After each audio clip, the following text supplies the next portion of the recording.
Hello viewers, my name is Chase Clover and this is my review on the July 23rd, 2014 edition of USW Wednesday Night Intensity. This is the 80th intensity that USW has put out, and this Sunday is USW Ultimate Consequence, so you will notice that I do or will have a pay-per-view prediction and preview video coming out before Sunday. So this intensity was very bad. It was like,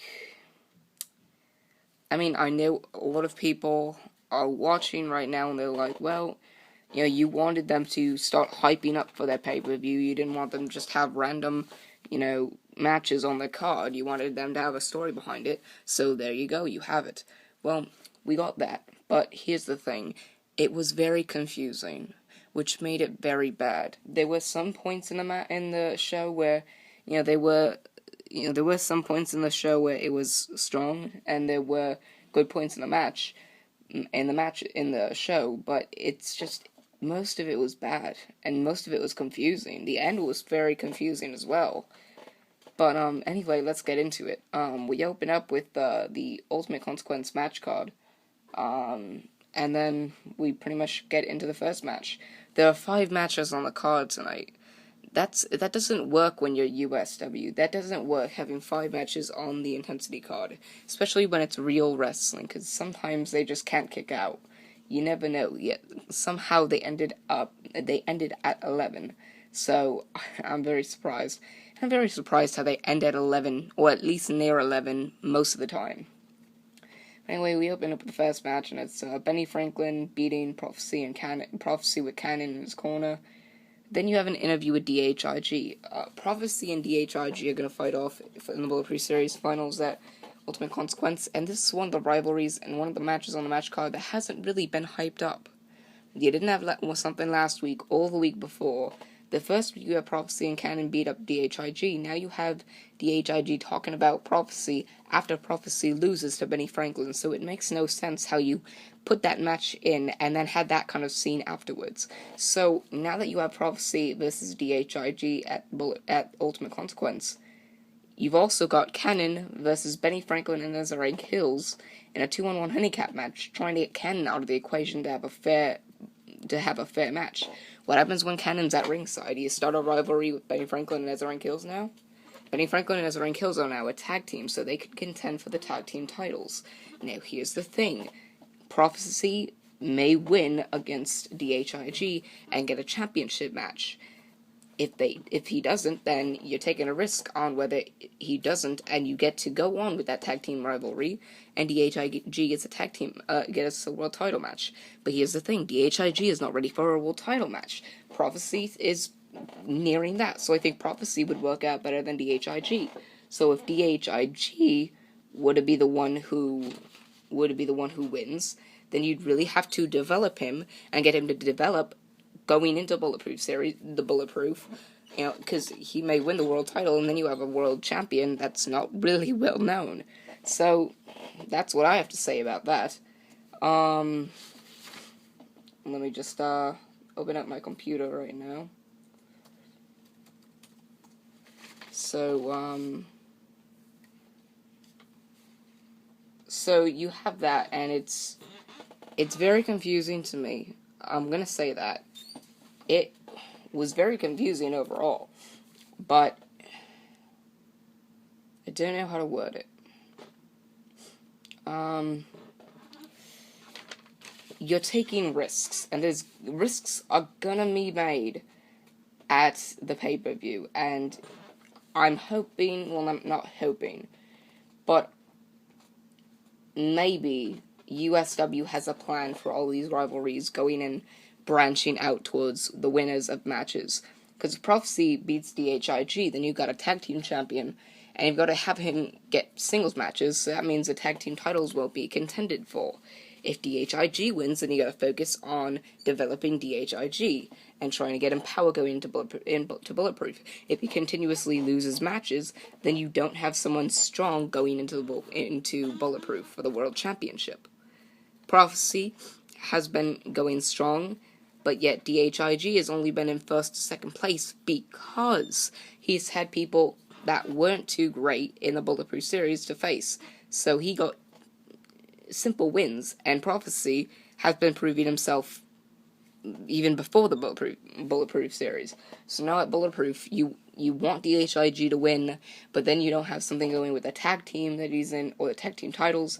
You don't want DHIG to win, yet if he does, you have to start developing him and focus a lot on him, and that could be a burden. So I'm just gonna say, you want Prophecy to win, but you also don't want DHIG to win.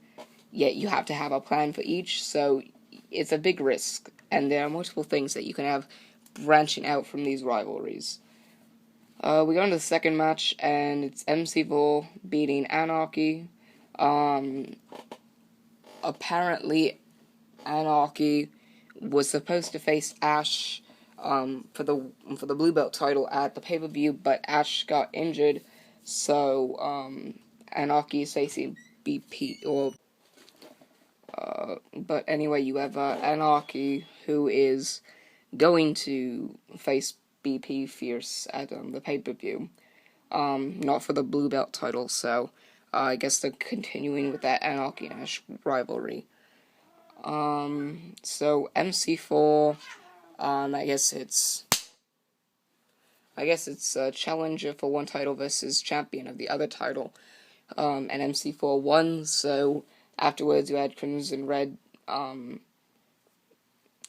probably on the Titantron saying that MC4 will leave with a bloody face. So you have that.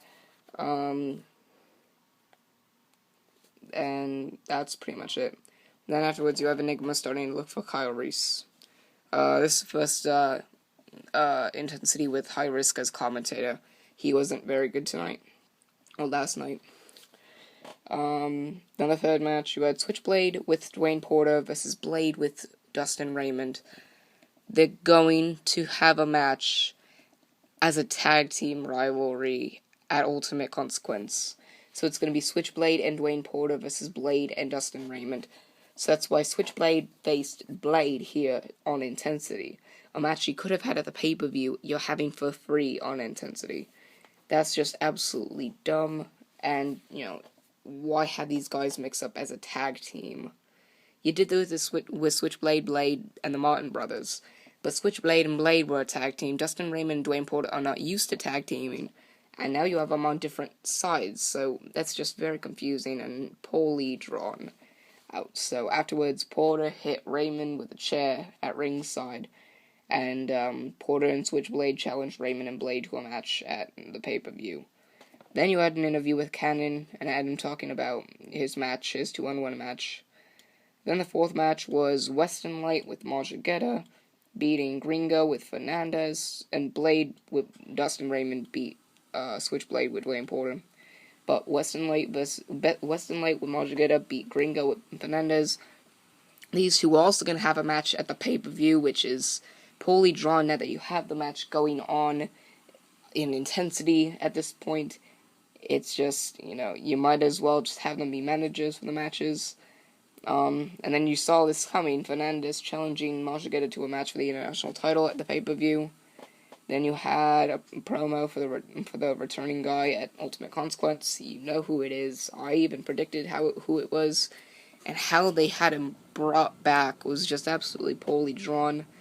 And then afterwards was the final match. It was Capital beating Enigma, which just made it even poorer that you had Enigma lose. So, and then afterwards, Alex hit Capital with a pipe for some reason. I don't know, but Enigma lost and Capital won, and you have Alex, who is not even the number one contender for the title, hit Capital with a steel pipe.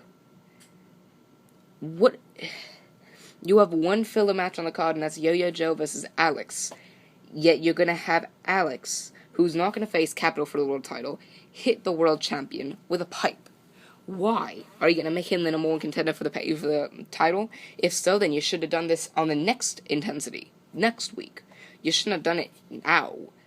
And that's just you have this especially first before the final portion. So you have Alex hitting Capital with a pipe. Nothing to do with the two.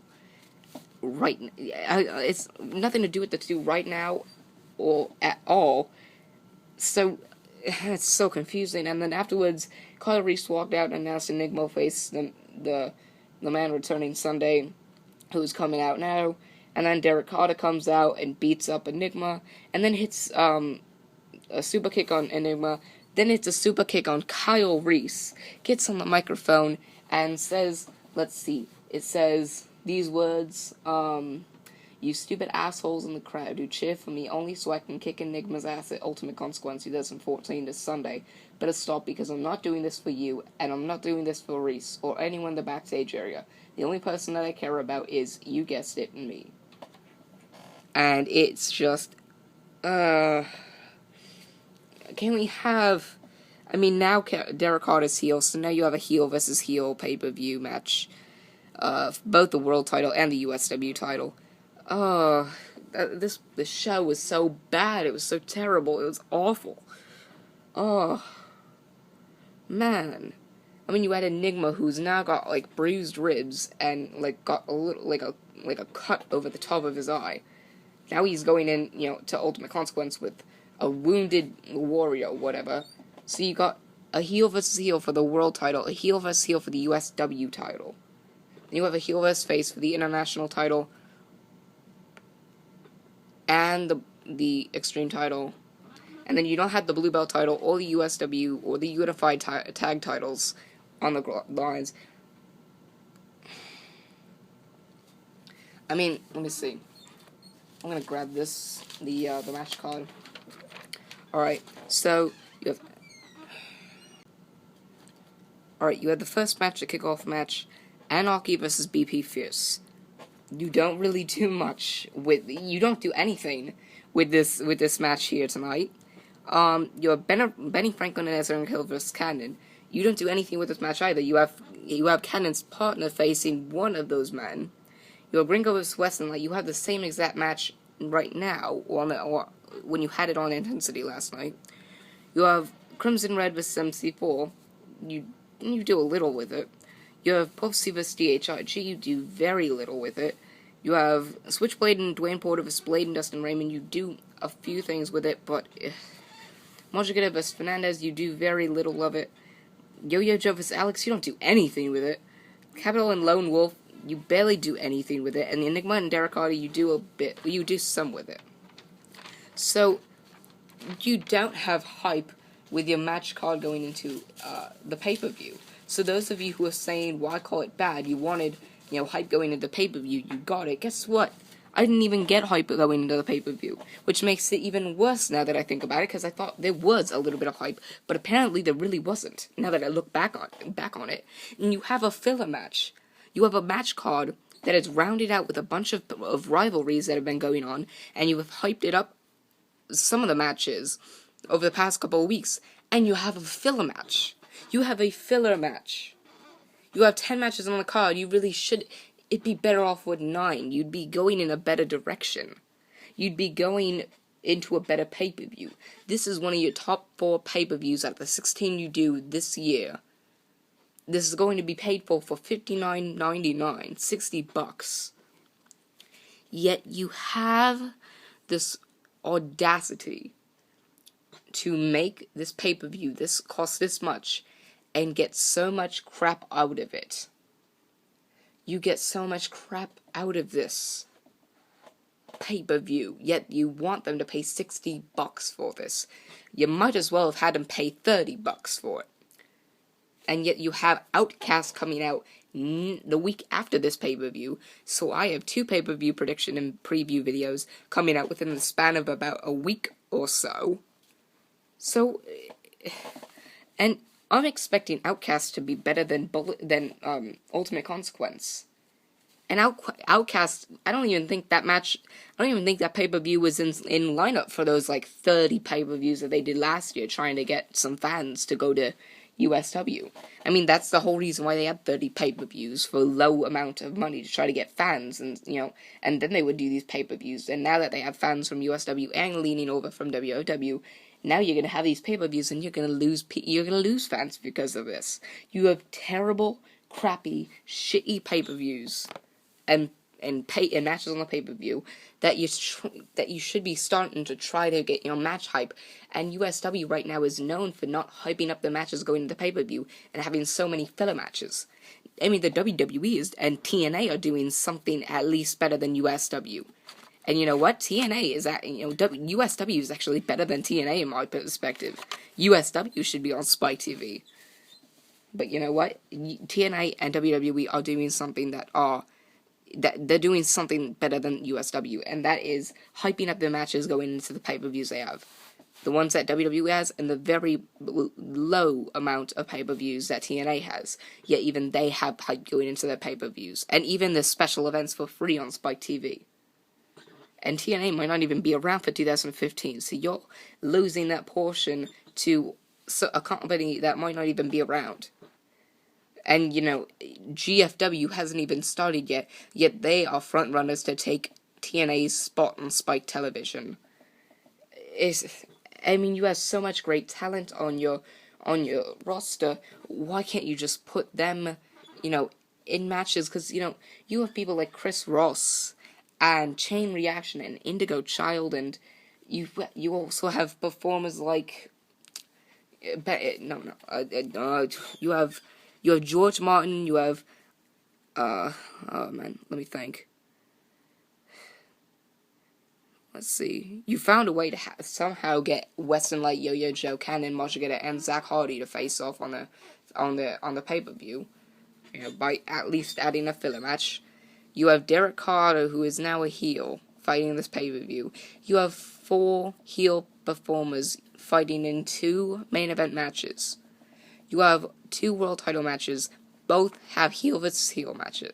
Have heel versus heel, things. I'd be surprised if anyone bought the pay-per-view for the main event matches. I get that some people want to see USW title matches and USW world title matches, and you don't see those often on Intensity. Now, I'll give you that.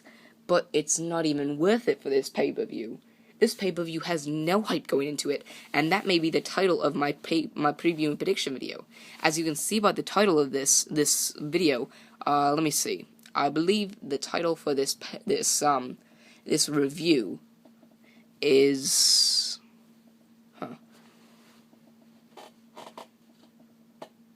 I think it was, let's see, USW Wednesday Night Intensity, July 23rd, 2014 review. This show was bad. And I haven't had on my videos for USW reviews, or that many reviews, or whatever videos, because, there's nothing to describe it yet. I'm going to have a negative title on this video and this review, because this video and this review is of a show that was very bad. And I can't tell you the last time that USW had a really bad pay-per-view. I can't remember anyone that was worse than this, hype-wise. Hype going into the pay-per-view wise. Maybe Hellfire, but that pay-per-view's not even, even on the lineup this year. Maybe not anymore. That was that before Steel Purgatory was, the worst pay-per-view, the lowest buys. Now Steel Purgatory, that's going to be on the lineup next year. Can't really tell you why. Maybe because they're going to debut a Steel Purgatory match. But that's all I know.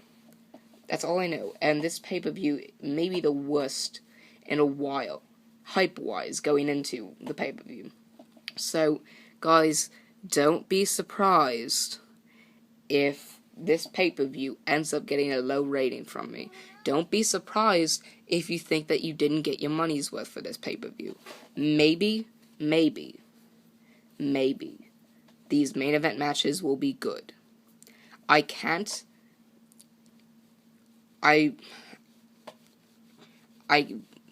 don't know how to explain it, but I'm not going to diss on these main event matches because of the hype going into them, and I won't tell you they're bad, even though they haven't really, been performed in yet. But I'm going to say this. The main event matches may be very good. They may have a lot of entertainment in them, in both of them. But the thing is, many people may not be interested in the main event matches for this pay-per-view because you have a bad guy versus bad guy versus bad guy. And because it was so confusing, this past intensity, that it may not be, it may not even be bought by a lot of people because, the main event matches are what people look forward to. I'm gonna get into this in my preview prediction video, but I'm going to try to finish off the intensity review. Benny Franklin beat Prophecy with Cannon, MC4 beat Anarchy, Switchblade with Dwayne Porter, or Blade with Dustin Raymond beat Switchblade with Dwayne Porter, Western Light with Majigeta beat Gringo with Fernandez, and Capital beat Enigma. I'm going to read you the title on the website. USW Wednesday Night Intensity, July 23rd, 2014 recap. Derek Carter has returned. As we started making our way towards the end of the main event between USW Champion Enigma and USW World Heavyweight Champion Capital, we started seeing things go off in the Coliseum as Enigma started to gain momentum. We saw one more thing in the Coliseum proving that Enigma was being targeted, which was a man in a mask telling Enigma to watch out. As Enigma turned around, Capital connected with a bro kick and covered Enigma to get the win. As Capital then walked up the ramp, the lights went out on the Titantron.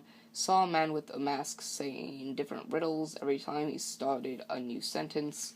The final words we heard were "I'm back" as the lights went off for about a full minute, until turning back on and revealing that Derek Carter has returned to USW to challenge Enigma for the USW Championship at Ultimate Consequence 2014. Derek Carter started attacking Enigma and capped it all off when he hit a super kick and knocked Enigma down, and left him laying there, a broken champion, in the middle of the ring. As Kyle Reese walked down the ramp, Carter jumped out and started attacking USW owner Kyle Reese and finishing off with a super kick to show everyone that he was not going to beat anyone but himself. He then got the microphone and said into the microphone, "You stupid assholes in the crowd, who cheer for me only so I can kick Enigma's ass at Ultimate Consequence 2014 this Sunday, better stop, because I'm not doing this for you and I'm not doing this for Reese or anyone in the backstage area.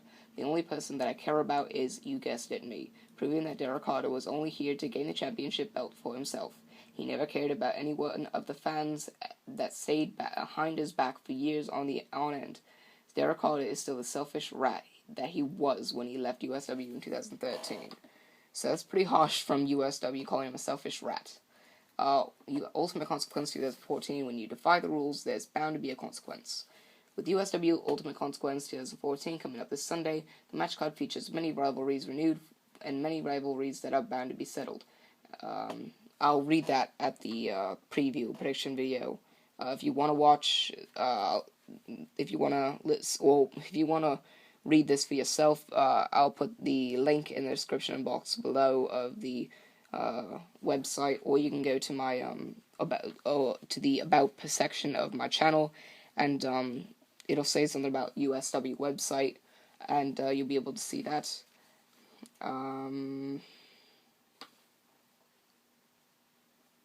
I think that's it. So, anyway, guys, that was my review on the July 23rd, 2014 edition of USW Wednesday Night Intensity. Remember to like, favorite, and subscribe for more. I'm Chase Clover, signing off.